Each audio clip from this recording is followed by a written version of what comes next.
Hello everyone, welcome back to my channel S Bala tutorials. मैं हूँ श्वेता बाला और स्वागत करती हूँ आप सभी का मेरे इस चैनल में। हमारा आज का ये video previous year questions for CSR net 2021 series का थर्ड पार्ट है, जिसमें कि हम जनरल एप्टीट्यूड के क्वेश्चंस डिस्कस करने वाले हैं फ्रॉम जून 2019। तो चलिए शुरू करते हैं हमारा आज का session and let's make easy the general aptitude section for CSIR NET examination. Before starting the video, I like to request please like, share and subscribe my channel, and don't forget to hit the bell icon to get the latest updates and notifications of my upcoming videos. Okay, तो चलिए देखते हैं आज का सबसे पहला question. First question है, in a bacterial cell a protein is synthesized at a random location in the cytoplasm. The protein has to reach one pole of the cell for its appropriate function. The protein reaches the pole pi. So we all know that inside the cytoplasm there is some streaming movement. There are some streaming movement is occurred. Okay, cytoplasm के अंदर क्या है, हमेशा streaming movement होती रहती है, जिससे कि उनके अंदर जो भी बायोमॉलिक्यूल्स फ्रीली फ्लो कर रहे हैं या फिर ऑर्गेनेली वो क्या करते हैं, वो फ्रीली फ्लोइंग ऑर्गेनेली जो होते हैं, स्मॉल ऑर्गेनेल्स जो होते हैं, वो क्या करते हैं, एक पोजीशन से दूसरी पोजीशन इजीली मूव कर पाते हैं। तो यहाँ पे प्रोटीन जो है वो एक पोल से दूसरे पोल उसी स्ट्रीमिंग मूवमेंट से चला जाएगा, और इसके लिए से किसी तरह की केमिकल अट्रैक्शन, एंजाइमेटिक रिएक्शन, इन चीज़ों की ज़रूरत नहीं होगी। This is simply a random movement. Okay, तो वो रैंडम मूवमेंट के थ्रू नेक्स्ट पोल पे जाएगा। करेक्ट आंसर है option number 2। Next question. A precious stone breaks into 4 pieces having weight in the proportion 1:2:3:4. The value of such stone is proportional to the square of its weight. What is the percent loss in the value incurred due to breaking? तो यहाँ पे कोई precious stone था जो कि 4 टुकड़ों में टूट चुका है। अब यहाँ पे बताया जा रहा है कि जो स्टोन का वैल्यू है वो डिपेंड करता है उसके वेट के स्क्वायर पे। ठीक है, जिसे याद रखिएगा, यहाँ पे उसका वेट है उसका स्क्वायर है। ठीक है, उसका वैल्यू जो है उसके वेट के स्क्वायर पे डिपेंड कर रहा है। तो पूछा जा रहा है what is the percent loss in the value occur. तो जो स्टोन है उसके वैल्यू में क्या परसेंटेज लॉस होगा टूटने की वजह से। तो यहाँ पे देखते हैं टोटल जो है वो मान लेते हैं कि जो हमारा प्रीसियस स्टोन था वो 10 था। ठीक है, 10 उसका जो वेट था वो 10 था, एनी यूनिट 10 यूनिट का था। ठीक है, मान लेते हैं। तो अभी इसका जो टोटल वैल्यू था, जबकि स्टोन्स कंप्लीट था, टूटा हुआ नहीं था, तब क्या हो जाएगा इसका वेट वैल्यू। ठीक है, वैल्यू हो जाएगा 10 यूनिट का स्क्वायर, दैट इज 100 हो जाएगा। ओके, नाउ अभी क्या हो रहा है, जो स्टोन्स है वो टूट गया है। टूटा किस तरह से, 1:2:3:4 के रेशियो में। यहाँ पे मैंने 10 यूनिट इसलिए लिया है क्योंकि यहाँ पे जो वैल्यूज आ रहे हैं इसको भी आप सम अप करोगे तो वो 10 आ रहा है। तो इसलिए मैंने ये 10 वैल्यूज तभी आएंगे ना जबकि जो स्टोन्स है उसका वेट एटलीस्ट 10 ग्राम होगा, तभी वो टूट रहा है। तो 1 ग्राम, 2 ग्राम, 3 ग्राम या 4 ग्राम में टूट रहा है, या उससे भी कोई कम का वैल्यू आप ले सकते हो। ठीक है, तो यहाँ पे अब देखते हैं कि स्टोन्स के टूटने के बाद जो वैल्यू है हमें क्या मिल रहा है। 1 का स्क्वायर कर देंगे, 1 + 2 का स्क्वायर + 3 का स्क्वायर + 4 का स्क्वायर। इसका आप सम टोटल करो, ये वैल्यू आ जाएगा आपको 30। ठीक है, तो यहाँ पे इनिशियली हमारा जो स्टोन था उसका वैल्यू था 100 आफ्टर ब्रेकअप, यानी जब स्टोन टूट जा रहा है तब इसका वैल्यू हो रहा है 30। तो यहाँ पे हमें लॉस कितना हो रहा है, तो उसका सिंपल है, डिफरेंस निकाल दीजिए, 100 - 30 कर दीजिए, वैल्यू आया 70। एंड चूंकि यहाँ पे परसेंटेज में पूछा जा रहा है तो आप इसको क्या करोगे, 100 से जो हमारा 100 यहाँ पे इसलिए ले रखा है हमने क्योंकि वैल्यू जो वो 100 है। ऐसे जो भी वैल्यू होता है आप उसको यहाँ पे लिखते, तो 100 से डिवाइड कीजिएगा एंड साथ में परसेंटेज निकालना है तो 100 से मल्टीप्लाई कर दीजिए, वैल्यू आ गया अगेन 70। ठीक है, तो करेक्ट आंसर हो गया option number 3। Third question, two runners starting together run on a circular path taking 6 minutes and 8 minutes respectively to complete one round. How many minutes later do they meet again for the first time on the start line assuming constant speed? तो यहाँ पे दो runners हैं, ठीक है, जो कि एक सर्कुलर पाथ के अलोंग दौड़ रहे हैं। ये हमारा सर्कुलर पाथ है, हैविंग रेडियस मान लेते हैं आर है। यहाँ पे ए जो है इस डिस्टेंस को तय करने के लिए 6 मिनट लगा रहा है, वहीं बी जो है इसी डिस्टेंस को तय करने के लिए क्या टाइम लगा रहा है, 8 मिनट का समय लगा रहा है। यानी दोनों के टाइम में कितना डिफरेंस हो रहा है, 2 मिनट का डिफरेंस हो रहा है। ठीक है, तो जब बी अपना एक राउंड पूरा करके ओरिजिन तक पहुंचेगा, दैट इज ओ मान लेते हैं कि और स्टार्ट पॉइंट है या ओरिजिन पॉइंट है, यहाँ तक जब पहुंचेगा तो कितना जो ए होगा वो ऑलरेडी अपना सेकेंड राउंड शुरू कर चुका होगा और वो 2 मिनट का रास्ता ऑलरेडी वो तय कर चुका होगा। अभी यहाँ पे एक चीज देखिए, ए क्या कर रहा है, 6 मिनट में कंप्लीट सर्कल को कंप्लीट कर ले रहा है, एक सर्कल कंप्लीट कर ले रहा है। दैट मीन्स कि उसको अगर हम देखें तो वो 2 मिनट में क्या करेगा, 1/3 पोर्शन जो होगा सर्कल का 1/3 पोर्शन को कवर कर लेगा।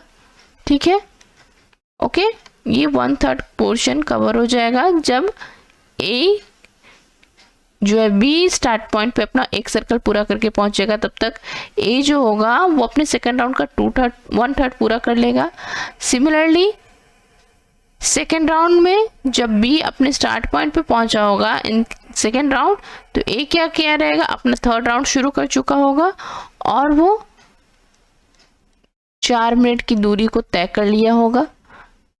फर्स्ट राउंड में उसने 2 मिनट की बढ़त ली, सेकेंड राउंड में उसने 4 मिनट की बढ़त ली, और जब बी थर्ड राउंड कंप्लीट करके आएगा तो क्या होगा, जो ए है वो टोटल 6 मिनट की बढ़त ले चुका होगा। दैट मीन्स वो अपना 4th राउंड भी कंप्लीट कर चुका होगा। ठीक है, तो ए क्या कर रहा है, 4th राउंड कंप्लीट कर रहा है, यानी 6 × 4 कर दीजिए, वैल्यू आ जाएगा 24। या आप बी को लेके कंसिडर कर रहे हैं तो 8 × 3 कर दीजिए, वैल्यू आपको मिलेगा 24। दैट मीन्स कि ये ए एंड बी पहली बार आफ्टर 24 मिनट अपने स्टार्टिंग की 24 मिनट के बाद एक दूसरे से फॉर द फर्स्ट टाइम मिलेंगे। करेक्ट आंसर हो गया option number B. Okay,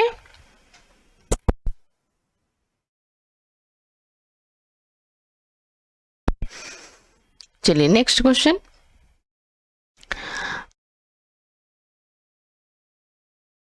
the distribution of grades secured by student in a class is given in a table below।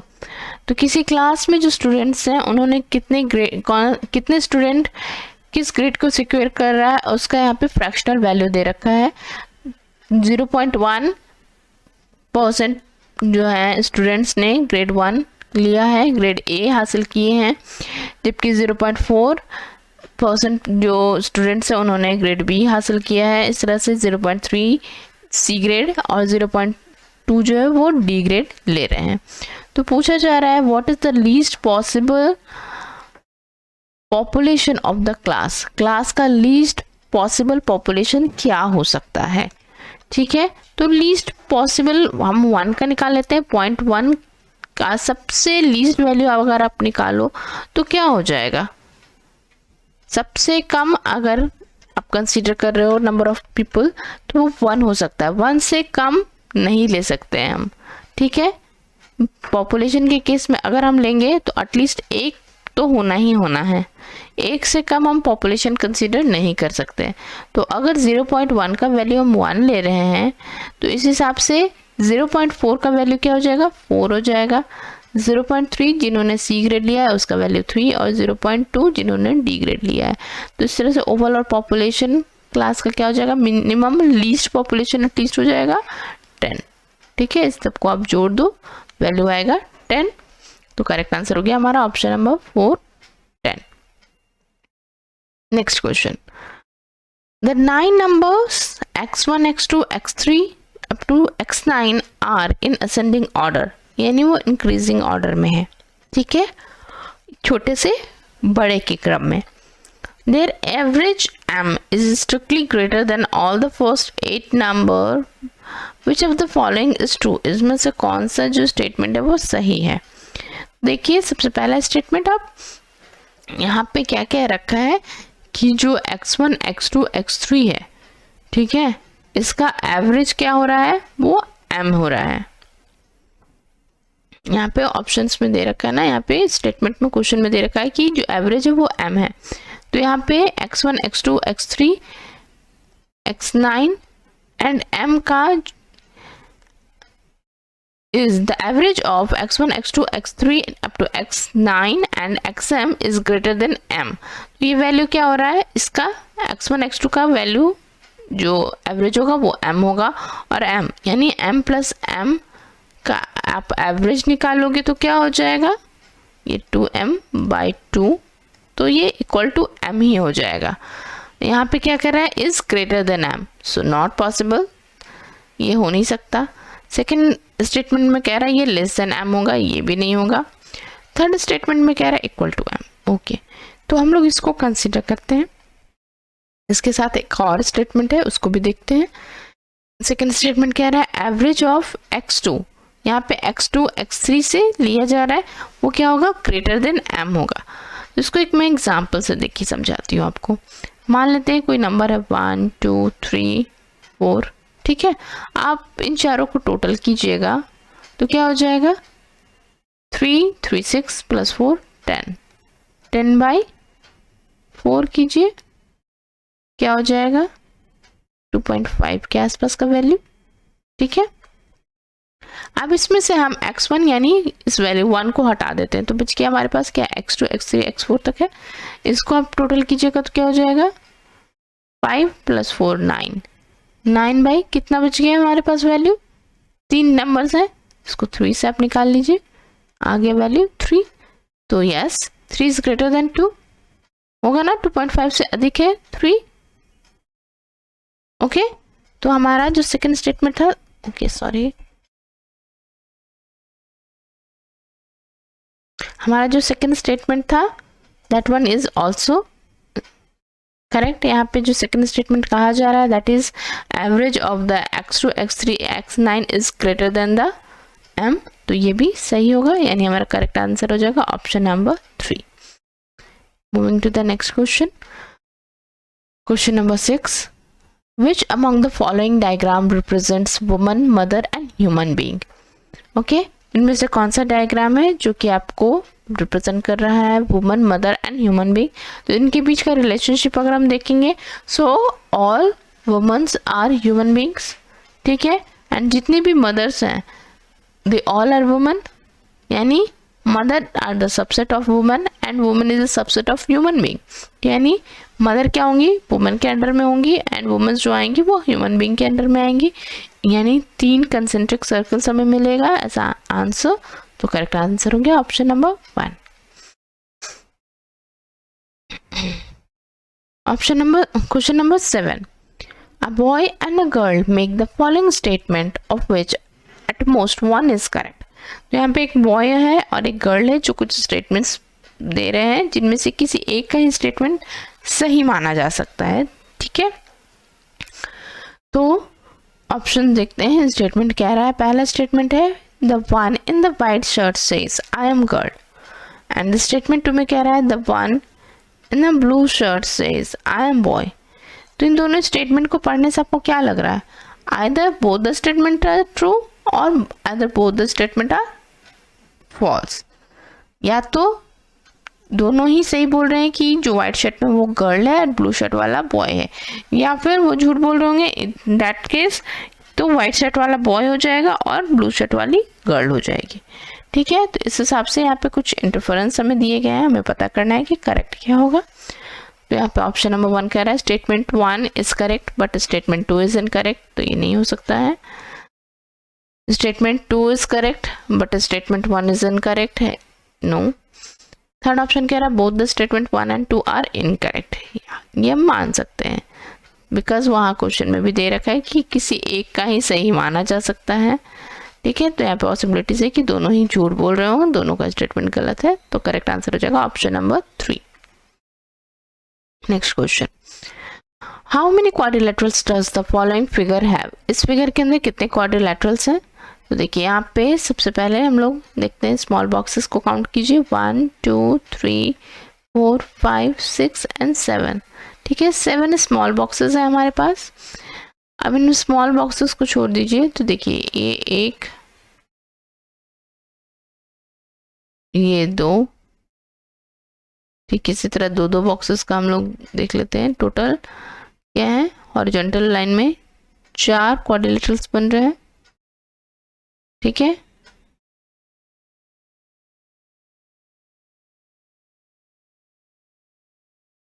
अब देखते हैं वर्टिकल पोर्शन में।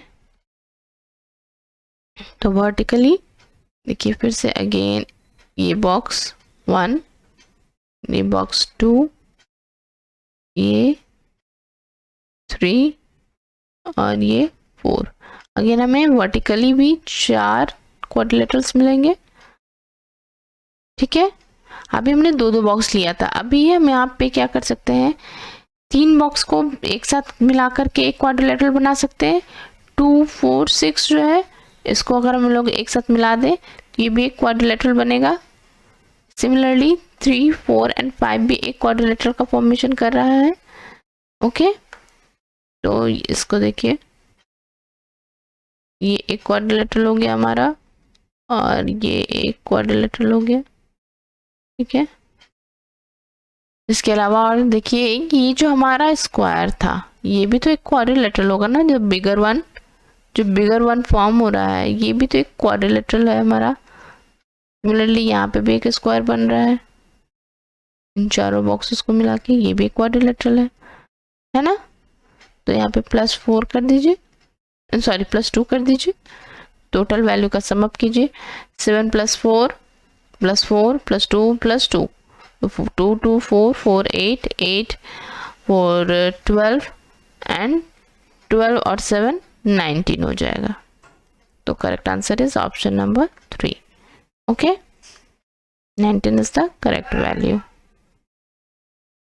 चलिए नेक्स्ट क्वेश्चन,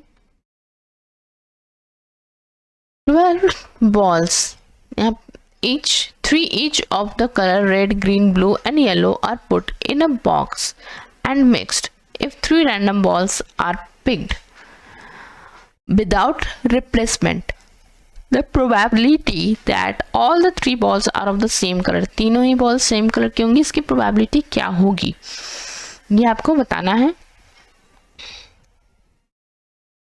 तो मान लेते हैं सबसे पहले हम लोग रेड बॉल की प्रोबेबिलिटी देखते हैं। तो अगर रैंडमली हम पिक कर रहे हैं, ठीक है, एंड यहाँ पर रिप्लेसमेंट भी नहीं हो रही है, तो रेड बॉल पिक होने की प्रोबेबिलिटी क्या होगी। यहाँ पे टोटल कितने बॉल्स हैं रेड कलर के, 3 बॉल्स है ना। So out of 12 ball 3 balls की पिक होने की फर्स्ट प्रोबेबिलिटी क्या हो जाएगी, 3/12। सेकेंड टाइम भी रेड बॉल आए, इसकी प्रोबेबिलिटी क्या हो जाएगी, अभी 2 बॉल बच गए तो 12/11। इसके बाद 1/10 हो जाएगी, बिकॉज यहाँ पे बॉल्स निकल रहे हैं, उनका रिप्लेसमेंट नहीं हो रहा है। तो टोटल प्रोबेबिलिटी क्या हो जाएगी, इसको आप कैंसिल करो, 4 4 12,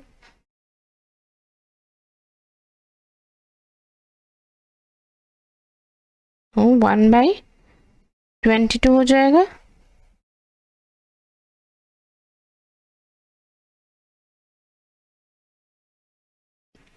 वन बाई 220 हो जाएगा। ठीक है, ये तो हमारा रेड बॉल के लिए है। अभी यहाँ पे ब्लू बॉल है, ग्रीन बॉल है, येलो बॉल है, तो सबके लिए सेम इसी तरह से प्रोबेबिलिटी बनेगी।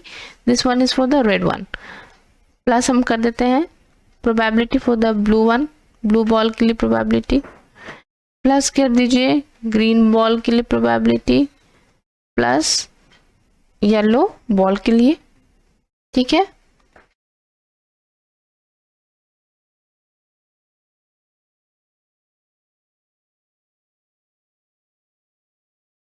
टोटल क्या हो जाएगा 4/220, इसको कट करो,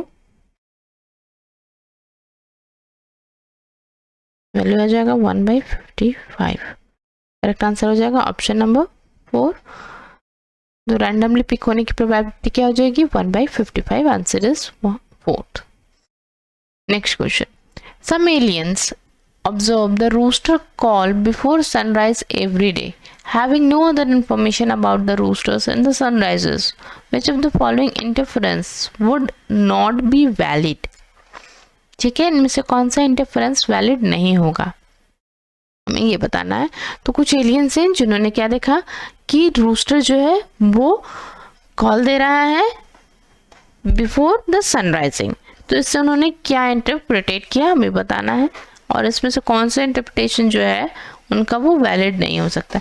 तो पहला है interpretation, rooster call and sunrise may be independent cyclic event with the same periodicity. या इट इज पॉसिबल, बिकॉज यहाँ पे सनराइज क्या हो रही है, ये रूस्टर के कॉल के बाद हो रही है, तो यहाँ पे हो सकता है कि दोनों ही जो प्रोसेसेस हैं वो एक दूसरे से इंडिपेंडेंट हैं, बट क्या है दोनों की पीरियोडिसिटी सेम है, सो ये हो सकता है वैलिड। सेकेंड है both may trigger by a common cause, ठीक है। उसके बाद थर्ड ऑप्शन कह रहा है rooster call may be causing the sunrise, so it is possible, अगर रूस्टर कॉल नहीं देगा तो क्या सनराइज नहीं होगा। Is it any valid point, यहाँ पे कोई वैलिड पॉइंट आपको लग रहा है। ऑप्शन 4 जबकि कह रहा है sunrise can not be cause of the rooster call and the rooster call precedes the sunrise. Okay, तो यहाँ पे क्या है, सही आंसर हो जाएगा हमारा option number 3, because rooster call कभी भी सनराइज के लिए रिस्पॉन्सिबल नहीं होगा। अगर किसी दिन रूस्टर ने कॉल नहीं दी तो क्या सनराइज नहीं होगा, डेफिनेटली होगा। तो करेक्ट आंसर होगा हमारा option number 3। Next question, 21 liter of water in a tank is to be divided into 3 equal parts using 5, 8 and 12 liter capacity can. The minimum number of transfer needed to achieve this is. तो हमें यहाँ पे बताना है कि minimum कितना number transfer needed होंगे। यहाँ पे आपको 21 लीटर का एक टैंक है, ठीक है, दिस इज अ टैंक जो इसकी कैपेसिटी 21 लीटर है। ओके, अब इसमें से हमारे पास 3 अलग अलग टैंक है, 5, 8 और 12। ओके, अब इन्हीं 3 कैन का इस्तेमाल करते हुए हमें ये 21 लीटर के टैंक का जो मिल्क है उसको 77 की कैपेसिटी में, सॉरी, इन्हीं 3 कैन का इस्तेमाल करते हुए हमें क्या करना है, जो 21 लीटर के मिल्क है इसको इक्वली डिवाइड करना है। ओके, तो यहाँ पे 3 कंटेनर है, यहाँ पे 21 लीटर मिल्क है, अगर इक्वली हमको जो है ट्रांसफ़र करना है, 3 इक्वल पार्ट्स में हमें डिवाइड करना है इसको, तो हम लोग क्या करेंगे, 3 इक्वल पार्ट में डिवाइड करने के लिए 21/3 दैट इज 7 लीटर, 7 लीटर हो जाएगा। ओके, तो चलिए देखते हैं कैसे इसको करेंगे। सबसे पहले हम लोग क्या करेंगे, ये 21 लीटर से मिल्क को क्या कर सकते हैं हम लोग 12 में डाल सकते हैं, ठीक है। फर्स्ट ट्रांसफर हो गया, 12 में हमने डाला, 12 लीटर डाला, तो ये फर्स्ट ट्रांसफर हो गया। हमें चाहिए कितना था 7 लीटर, इसके लिए हम लोग क्या कर देंगे, इसमें से 5 लीटर निकाल देते हैं, ठीक है। 5 लीटर आप इसमें से निकाल दीजिए सेकेंड ट्रांसफर में, इससे हमने 5 लीटर निकाल दिया।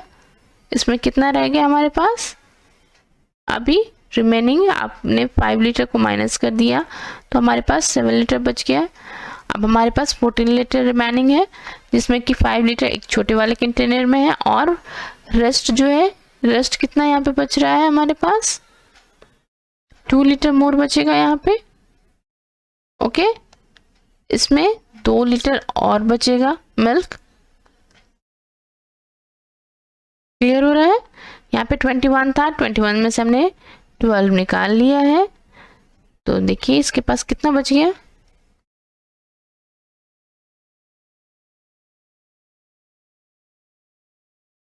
9 लीटर यहाँ पे बच गया। यहाँ पे अभी रिमेनिंग जो है वो क्या है, 9 लीटर है। हमारे पास केन जो अवेलेबल है खाली वो है 8 लीटर का। तो हम लोग क्या करेंगे, इसमें से जो है मिल्क को ट्रांसफ़र कर लेते हैं अब 8 लीटर वाले में। ओके, क्योंकि हमें क्या चाहिए, 2 लीटर मिल्क, 7 लीटर मिल्क चाहिए सेकेंड बास्केट में भी, सेकेंड वाले में भी। इसके लिए हम लोग क्या करेंगे, जो रिमेनिंग बच जाएगा उसको हम लोग ले लेंगे।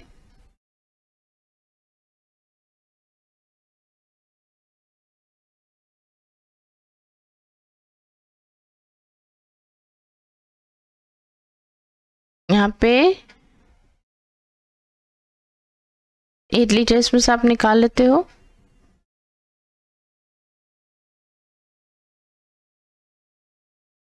जस्ट मिनट,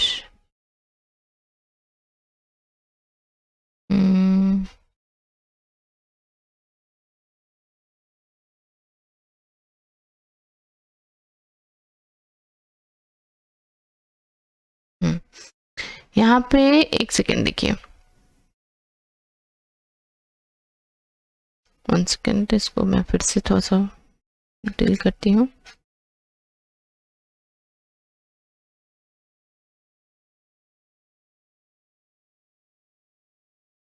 देखिए हमारा ये 21 लीटर टैंक है, ठीक है, 21 लीटर टैंक है। इसमें से हम सबसे पहले क्या करेंगे, हमारे पास 3 टैंक्स और हमें मिले हैं जो कि अलग अलग साइजेस के हैं। एक है 5, एक है 8, एक है 12, ठीक है। तो सबसे पहले हम लोग इसको क्या करेंगे, जो 21 लीटर मिल्क है उसको हम लोग फर्स्ट डाल देंगे 12 लीटर वाले में, ठीक है। फर्स्ट ट्रांसफ़र हो गया। यहाँ से ये 12 लीटर को हम लोग 2 अलग अलग वायल में निकाल सकते हैं। पहला निकालेंगे किस में, 5 लीटर वाले में। तो इसमें रिमेनिंग जो बच जाएगा वो हमारे पास क्या रह जाएगा, 7 लीटर बच जाएगा, ठीक है। अब इस 7 लीटर को हम लोग क्या करेंगे, 8 लीटर वाले जो गैलन है उसमें हम लोग 8 लीटर वाले टैंक में डाल देंगे, ठीक है। हमारे पास एक क्या मिल गया, 7 लीटर का एक मिल गया। सेकेंडली हम लोग क्या करेंगे, अब हमारे पास जो यहाँ था 21 लीटर, इसमें कितना रह गया है, 9 लीटर, ठीक है। इस 9 लीटर में ये 5 लीटर अगेन हम पोर कर देंगे, ये अगेन यहाँ चला जाएगा। तो ये कैमरा नंबर ट्रांसफ़र हो गया, ये 4th नंबर ट्रांसफ़र हो गया, ठीक है। अभी 9 था, +5 डाल दिया हमने, 9 + 5 14 हो गया, ओके। अभी 14 लीटर हो गया। 14 लीटर को फिर से हम लोग यहाँ पे 14 लीटर यहाँ पे हो गया डालने के बाद। तो इस 14 लीटर को हम लोग अगेन क्या करेंगे, 12 लीटर वाले वायल में निकाल देंगे। यहाँ पे बच गया 2 लीटर। यहाँ पे हमारे पास 5 लीटर का वायल जो है अभी खाली है, तो इसमें से एक और ट्रांसफ़र करते हैं 5 लीटर वाले में, ठीक है। यहाँ पे बच गया हमारे पास 7 लीटर बच गया, ठीक है। और ये 5 लीटर को अगेन हम लोग क्या करेंगे, ये यहाँ पे जो कि 2 लीटर बचा था उसके साथ जाके डाल देंगे। तो ये भी हो जाएगा 7 लीटर, ये भी हो गया 7 लीटर, ठीक है। और यहाँ पे भी हो गया 7 लीटर। तो कितने नंबर ट्रांसफर हो गया, 1 2 3 4 5 6 और 7। यहाँ पे 7 टाइम ट्रांसफर हो रहा है। करेक्ट आंसर हो जाएगा ऑप्शन नंबर 4। चलिए नेक्स्ट क्वेश्चन देखते हैं। 4 agents alpha, beta, gamma and delta have, ठीक है, डेल्टा 4 एजेंट्स हैं। 3 have to be sent together on a mission, 3 को मिशन पे भेजना है, ओके। सिचुएशन यहाँ है, if alpha and beta can not be go together, यहाँ पे अल्फा बीटा जो है वो साथ नहीं जा सकते हैं, ठीक है। अल्फा और बीटा नहीं हो सकता है साथ में। दूसरा क्या है, बीटा और गामा, बीटा और गामा भी साथ में नहीं जा सकते हैं। थर्ड क्या दे रहा है, gamma and delta, gamma and delta जो है, डेल्टा भी साथ में नहीं जा सकते हैं, ठीक है। तो इस हिसाब से आप देखो तो अल्फा बीटा यहाँ पे 3 का हमें एक ग्रुप बनाना था, तो वो ग्रुप क्या बन सकता था, आइदर अल्फ़ा बीटा गामा का या अल्फ़ा बीटा और डेल्टा का बन सकता था, ठीक है, या फिर बीटा गामा डेल्टा का बन सकता था। बट यहाँ पे देखिए हर एक कंडीशन में क्या हो रहा है, 2 ऐसे लोग आ रहे हैं साथ में जो कि एक साथ नहीं जा सकते हैं। इन दैट केस क्या होगा, यहाँ पे पेयर क्या बन पाएगा, 3 का ग्रुप बन पाएगा, no it is not possible. तो यहाँ पे सही आंसर क्या हो जाएगा, the mission is impossible. Option number 4 is the correct answer.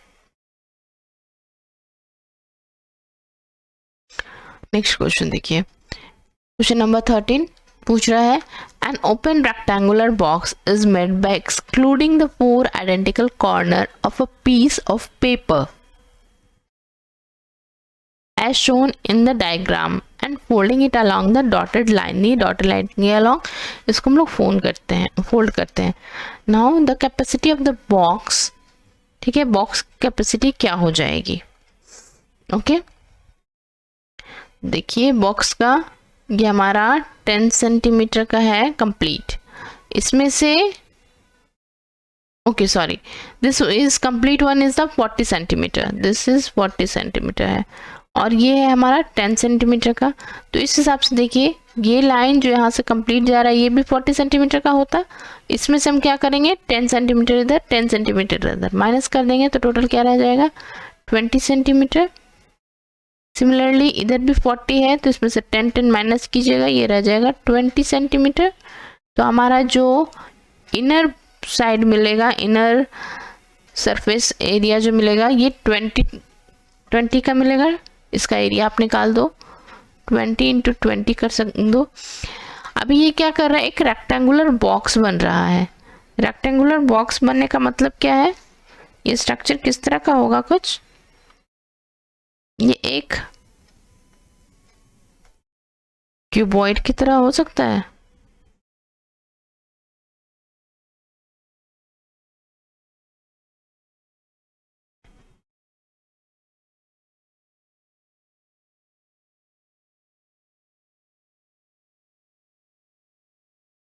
ठीक है। ये जो हमारा हाइट जो आ रहा है वो क्या है, ये फोल्ड होने के बाद बन रहा है ना, तो ये 10 सेंटीमीटर हाइट जाएगा। हमारा बेस जो सरफेस एरिया है वो 20 एंड 20 का है, जबकि हाइट जो है हमारा वो क्या है 10 का है। तो ये क्यूबॉइड बन रहा है यहाँ पे, और किसी भी क्यूबॉइड का वॉल्यूम अगर हम निकालते हैं तो क्या हो जाता है L into B into H, ठीक है। तो यहाँ पे L जो है ये हमारा 20 है, बी 20 है, और H जो है वो क्या है, वो है 10। तो क्या हो जाएगा 20 इंटू 20 इंटू 10 4000 हो जाएगा, ठीक है। तो करेक्ट आंसर हो जाएगा option number 3। The capacity of the box is 4000, ठीक है। चलिए नेक्स्ट क्वेश्चन देखते हैं, which of the following is the largest, इनमें से कौन सा नंबर है जो कि लार्जेस्ट वन है, ठीक है। इसको पता करने का हम 2 तरीका ले सकते हैं, आइदर हम सभी के बेस को सेम कर दें या फिर सभी के एक्सपोनेंट्स को सेम कर दें। तो यहाँ पे देखिए बेस को अगर हम सेम करना चाहें तो यहाँ पे कोई भी ऐसा कॉमन है हम नंबर आपको नहीं नज़र आ रहा है जिसको लेकर के आप चारों ही नंबर को इक्वल कर सके। तो हमारे पास एक ही ऑप्शन बचता है कि हम इनके जो एक्सपोनेंट्स हैं उनको सेम करके कैलकुलेट करें, ठीक है। तो देखिए यहाँ पे कॉमन अगर आप निकालिएगा तो देखिए यहाँ पे भी क्या हो रहा है 50 है, 40 है, 30 है, 20 है। तो सब में 10 जो है 10 का फैक्टोरियल जो है वो कॉमन आ रहा है, तो हम इसको ऐसे लिख सकते हैं 2 इंटू 2 इंटू 2 इंटू 2, ठीक है, इंटू 2 5 टाइम्स, या फिर 2 टू द पावर 5 इंटू 10, ठीक है। ये दोनों ही कंडीशन हम लिख सकते हैं क्योंकि हम जानते हैं एक्सपोनेंट के ऊपर एक्सपोनेंट होता है तो वो मल्टीप्लाई हो जाता है, ठीक है। तो इस तरह से हम लिख सकते हैं। इसी तरह सबको हम लोग यहाँ पे लिख सकते हैं 2 टू द पावर 5 का पावर 10, 3 टू द पावर 4 का पावर 10, 4 का पावर 3 टू द पावर 10, 5 का स्क्वायर टू द पावर 10। अभी जो बेस है उसको हम लोग वैल्यू कैलकुलेट कर लीजिए। वैल्यू यहाँ पे कैलकुलेट कीजिएगा।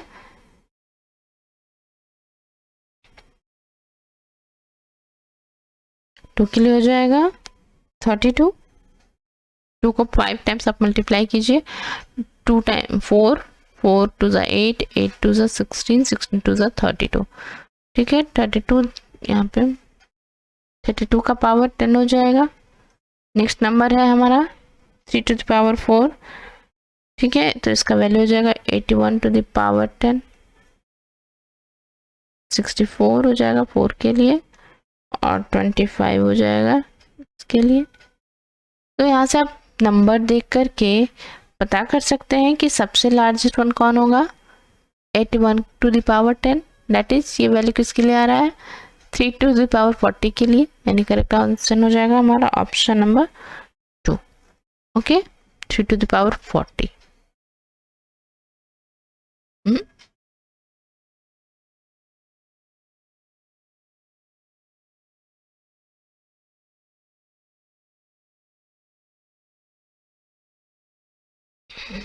यहाँ पे आंसर मिस्टेक है, this is option number 2। Next question, a monkey climbs a tree to eat fruits. The amount of energy gained from eating fruit and the energy spent in climbing on different branches have relationship shown in the figure. यहाँ पे figure में show कर दिया गया है कि कितना energy gain हो रहा है और कितना इसको स्पेंड करना पड़ रहा है। तो देखिए ग्राफ को आप देखिएगा तो क्या हो रहा है, इनिशियली जो है, इनिशियली एनर्जी जो है अभी 0 है। At certain point energy gain किया, बट एनर्जी स्पेंड जो है वो पहले एनर्जी स्पेंड हो रहा है थोड़ा। ठीक है, इनिशियली एनर्जी गेन 0 था एंड एनर्जी स्पेंड हुआ है। फिर क्या हो रहा है, वो उसी एनर्जी लेवल पे रह रहा है और एनर्जी गेन होता जा रहा है। ठीक है, एट सर्टेन पॉइंट अगेन फिर एनर्जी जो है वो स्पेंड हुआ थोड़ा। ठीक है, देखिए अलग अलग पॉइंट यहाँ पे आ रहे हैं। ठीक है, तो क्या हो रहा है, गेन एंड स्पेंड इस तरह से चल रहा है। ओके, क्वेश्चन क्या पूछ रहा है, the ratio of the energy gain to energy spend will be maximum. तो यहाँ पूछा जा रहा है कि एनर्जी गेन और एनर्जी स्पेंड का रेशियो जो है वो मैक्सिमम कब होगा। ठीक है, तो जब सबसे ज़्यादा एनर्जी मिल रही है और सबसे कम लॉस हो रहा है। तो कम लॉस कब हो रहा है, देखिए कम लॉस इस पॉइंट पे हो रहा है at the starting point. Starting point पे एक टाइम आ रहा है जब एनर्जी स्पेंड जो है वो काफ़ी टाइम तक कांस्टेंट रहता है, वो इंक्रीज नहीं कर रहा है, वो अपने एज इट इज पॉइंट पे रह रहा है, जबकि एनर्जी गेन होता जा रहा है, होता जा रहा है। ठीक है, तो उस हिसाब से देखिए क्वेश्चन का ऑप्शंस क्या क्या दे रखा है। At a point where the slope of the curve is maximum. Second option है at a point where the slope of the curve is unity. Third है at the point on the curve where the tangent passes through the origin. तो सही answer क्या हो जाएगा, जब tangent अपने origin से पास होता रहेगा वो समय होगा। ठीक है, ये समय। करेक्ट आंसर है option number 3। Next question, the length of a cylinder is measure 10 times. ठीक है, किसी एक सिलेंडर के लेंथ को हम 10 टाइम मेजर कर रहे हैं एंड 10 अलग अलग वैल्यूज हमें मिल रहे हैं। तो for this set of value consider the following statements. के लिए कंसीडर कीजिए। तो पहला स्टेटमेंट कह रहा है 5 of this value will lie above the mean and 5 above below it, so it is not always possible. ठीक है, ये कुछ वैल्यू के लिए हो सकता है पर हर वैल्यू के लिए पॉसिबल नहीं है। सेकेंड स्टेटमेंट कह रहा है 5 of this value will lie above the median and 5 below it. तो यहाँ पे देखिए जो नंबर ऑफ वैल्यूज है ये 10 है। ठीक है, मीडियन क्या होता है, जो भी हमारे पास वैल्यू होते हैं, ठीक है, नंबर ऑफ वैल्यूज जिसमें जितने भी होते हैं उनके बीच का जो वैल्यू आएगा हमारे पास वो कहलाता है क्या,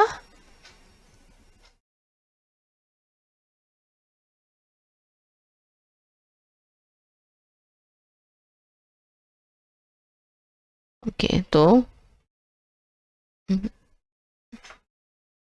second.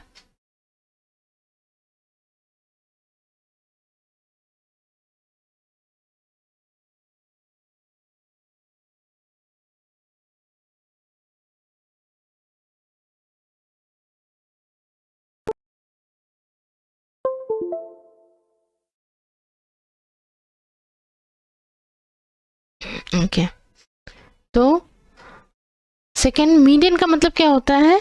Median is the middle value, ठीक है। ये जो हमारे पास ऑब्जर्वेशंस होते हैं उनका जो मिडिल वैल्यू होता है उसको हम लोग मीडियन कहते हैं। तो यहाँ पे 10 वैल्यूज में मान लेते हैं 1 to 10 आया, 1 2 3 4 5 6 7 8 9 10, ठीक है। तो इसमें जो मीडियन वैल्यू हो जाएगा वो क्या होगा? ये 5 और 6 के बीच का कहीं होगा। अगर ये ऑड नंबर्स होते हैं, डेट इज अगर 11 होते तो हम लोग सीधा सीधा इसका मिडिल वैल्यू जो है 5 इधर ऊपर का 5 इधर नीचे का छोड़ते हुए 6 को हम लोग मीडियन कंसीडर कर सकते थे। But because it is a even number 10 है, तो यहाँ पे कोई वैसा मिडिल नंबर हमें नहीं मिल रहा है। यहाँ पे 2 नंबर मिल रहे हैं, दैट इज 5 and 6। ओके, तो इसका मीडियन निकालने के लिए हम लोग क्या करते हैं? जो मिडिल वैल्यू हमें मिलता है उसका हम एवरेज ले लेते हैं, ठीक है। तो 5 + 6 का एवरेज आप ले लीजिए, 5 + 6 / 2 कीजिएगा तो वैल्यू आ जाएगा 5.5। सो क्या कहा जा रहा है कि जो मीडियन वैल्यू होगा ये 5 और 6 के बीच में कहीं लाई करेगा, ठीक है।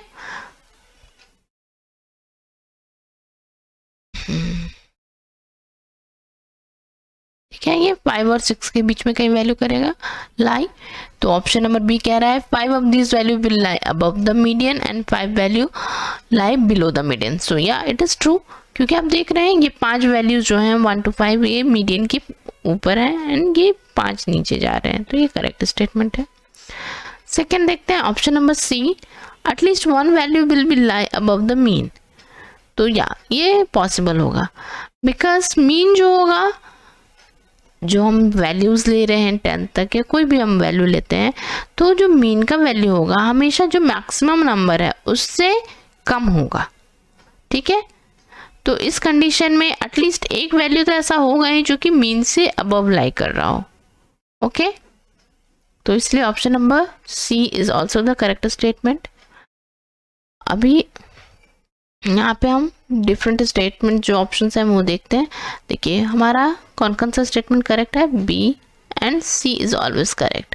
ये 2 स्टेटमेंट हमेशा हमारे लिए करेक्ट होंगे। लास्ट का ऑप्शन दे रहा है option number D, at least 1 value will be lie at the median. तो 1 वैल्यू मीडियन पे लाई करेगा ये ज़रूरी नहीं, अभी हमने देख लिया। तो यहाँ पे इस हिसाब से हमारा जो करेक्ट आंसर हो जाएगा वो होगा ऑप्शन नंबर 1, ओके। चलिए next question, in the given circle O is the centre, angle PAO equal to 40 degree. या PAO ये वैल्यू दे रखा है, ये 40 डिग्री है, और angle PQB this is 30 degree. Outer angle जो AOB बन रहा है वो 120 का है। तो यहाँ पे जो एंगल बनेगा AOB इनर एंगल वो क्या हो जाएगा, 360 में से 220 माइनस कर दीजिए आप, 360 माइनस 220, तो ये 140 हो जाएगा ये वैल्यू। हमें पता क्या करना है, हमें एंगल AQB, हमें इस Q का वैल्यू पता करना है, ठीक है। इसका वैल्यू पता करने के लिए there is one theorem in geometry में सर्कल को लेके एक थ्योरम है जिसमें कहा गया है the angle subtended by an arc at the centre, ठीक है। सेंटर पे जो एंगल सबटेंड होता है किसी आर्क के through is twice the angle subtended by the same arc at the circumference of the circle. यानी सर्कमफेरेंस पे जो एंगल बनेगा उसका ये डबल होता है, या आप दूसरे शब्दों में कह लें कि सेंटर पे जो एंगल बन रहा है उस एंगल का हाफ होगा वो सर्कमफेरेंस पे बनने वाला angle by the same arc. तो यहाँ 140 है, तो यहाँ पे क्या बन जाएगा, सिंपल है 70, करेक्ट आंसर हो जाएगा option number 1। Next, a long ream of paper of thickness T is rolled tightly. As the roll become larger, the length of the paper wrapped in one turn exceeds the length in the previous turn by तो ये मान लेते हैं कोई paper roll था, अभी इसका radius r है, पेपर लपेटते लपेटते इसका थिकनेस जो है थोड़ा बढ़ गया और ये थिकनेस जो बढ़ा गया वो हो गया है t। ठीक है, तो पूछ रहा है कि थिकनेस बढ़ने के बाद जब हम पेपर को रोल करते हैं तो वो थोड़ा एक्सीड कर जाता है, तो ऐसे में जो एक्सीड हुआ है ये कितना एक्स्ट्रा पेपर जो है वो रोल हो जाएगा। ठीक है, तो पहले हम लोग निकालते हैं कि इनिशियली कितना रोल हो रहा था, उसका वैल्यू क्या हो जाएगा, ये इसका सर्कल का सरकमफेरेंस क्या हो जाएगा 2πr। ठीक है, ये इनिशियल हमारा है एंड फाइनली क्या हो रहा है, ये t लेंथ बढ़ रहा है ना, तो r प्लस टी कर देंगे, नया सर्कल जो हमारा मिल रहा है वो r प्लस टी हो गया, तो 2π into r plus T, value ऐसे आप लिख सकते हैं 2πr प्लस 2πt। अब इसमें से हम क्या करेंगे, चूंकि हमें कितना एक्सीड हुआ है वो निकालना, इसलिए जो इनिशियल वैल्यू है उसको माइनस कर देंगे, 2πr को माइनस कर देंगे, बच गया हमारे पास 2πt। तो करेक्ट वैल्यू क्या हो जाएगा, option number 4।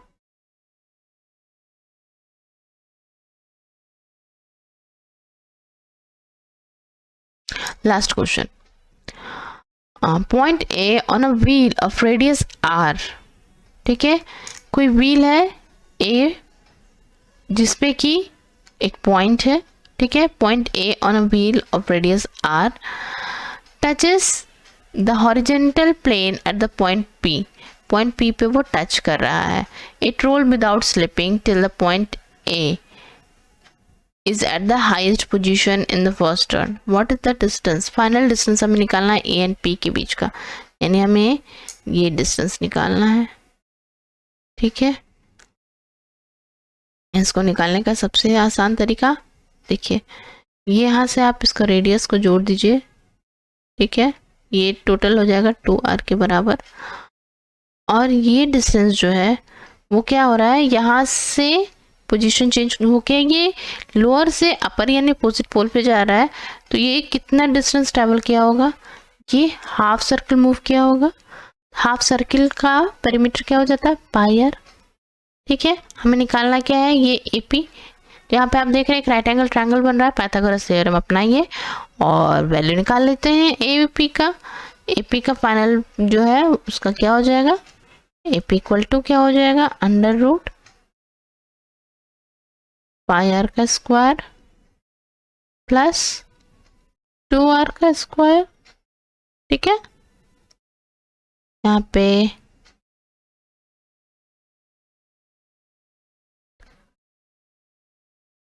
Pi square r square plus 4r square, यहाँ पे r जो है उसको हम लोग कॉमन निकाल सकते हैं, इसको ऐसे लिख सकते हैं pi square plus 4 into r square, या इसको हम लिख सकते हैं r और into under root pi square plus 4।